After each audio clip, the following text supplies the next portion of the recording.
radical, républicain, démocrate et progressiste. La parole est à Jacques Krabal.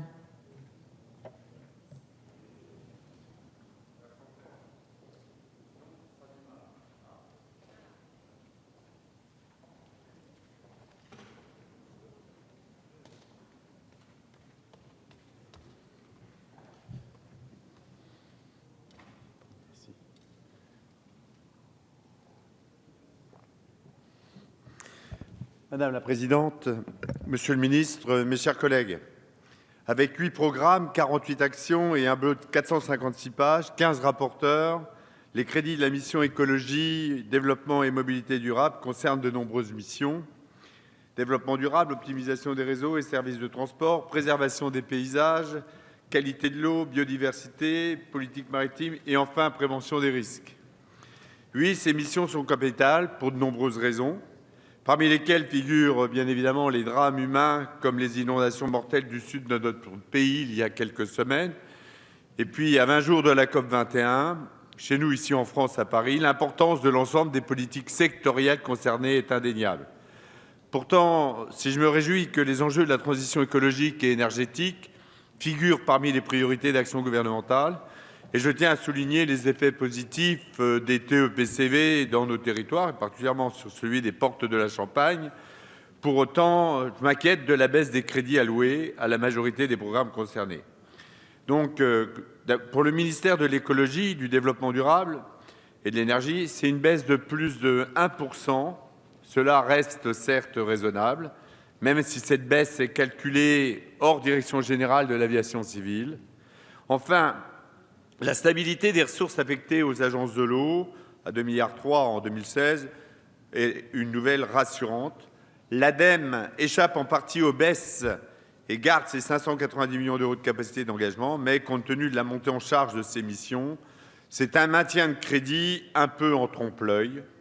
Pour autant, si cohérente soit-elle avec l'objectif de redressement des comptes publics, ces évolutions conduisent à s'interroger sur le moyen terme, sur la suffisance des moyens nécessaires à la conduite efficace des priorités ciblées.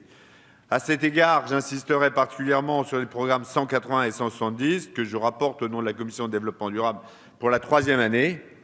Et je vous le dis, mes chers collègues, si les agences de notation devaient évaluer la prévention des risques, la France serait AAA ou bien A+. Oui, l'expertise française dans le domaine de la gestion et de la prévention des risques est un modèle dans le monde, même si la modernité dans laquelle nous vivons, alors qu'elle donne le sentiment de pouvoir nous protéger de tout, expose en réalité bien plus les sociétés d'aujourd'hui aux risques naturels et à leurs conséquences. Le programme 181 s'établit à 286,5 millions d'euros, avec une baisse de 4,77%, même si certaines actions, et vous avez insisté, Monsieur le Ministre, et vous avez eu réaction, de l'action 8, relative au contrôle de la sûreté nucléaire, avec les maintiens des crédits à l'ASN et à l'IRSN, donc de la radioprotection qui augmente, en l'occurrence de 1,25% compte tenu du retour sur l'expérience de Fukushima. De même, le programme 170 connaît une baisse de près de 1,96% pour s'établir à 203 millions. Je me dois tout de même de souligner les difficultés potentielles dont nous ont fait part plusieurs opérateurs auditionnés, tels que l'INERIS et l'IRSN. Et si les moyens continuaient de baisser, le cadre budgétaire ainsi posé, je souhaiterais évoquer succinctement 3 sujets essentiels. Conscient de la montée d'un sentiment anxiogène, de fragilité et d'incertitude devant les phénomènes météorologiques croissants en nombre et en intensité. Dans le cadre de la commission élargie, j'avais interrogé Madame la Ministre sur la catastrophe survenue dans les Alpes-Maritimes pour lui poser quelques questions. Pourriez-vous nous préciser quel bilan a finalement été tiré et quelles améliorations y sont préconisées?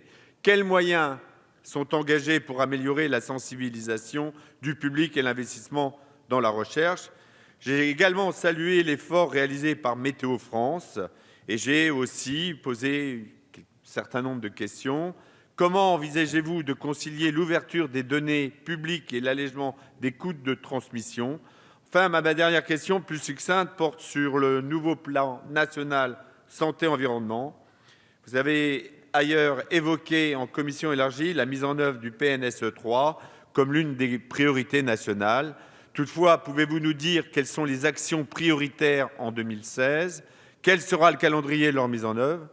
Donc, n'oubliez pas, Monsieur le ministre, Madame la ministre, au-delà de ces chiffres, que la prévention et la gestion des risques est un devoir de l'État, mais ce n'est pas un devoir par obligation, c'est un engagement d'humaniste.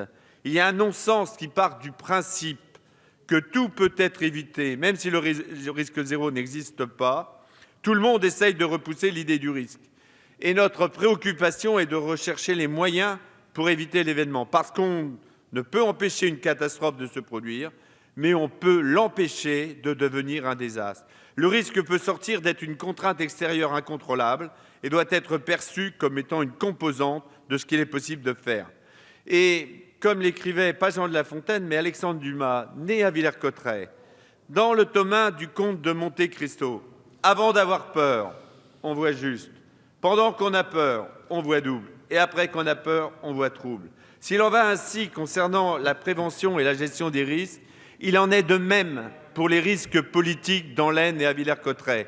Pour combattre ces risques, nous devons travailler ensemble. Est-ce que vous nous proposez au niveau de ce ministère ? Monsieur le Président, mes chers collègues, au regard de ces observations, le groupe de RDP votera le budget consacré à la mission écologie, développement et mobilité durable. Merci.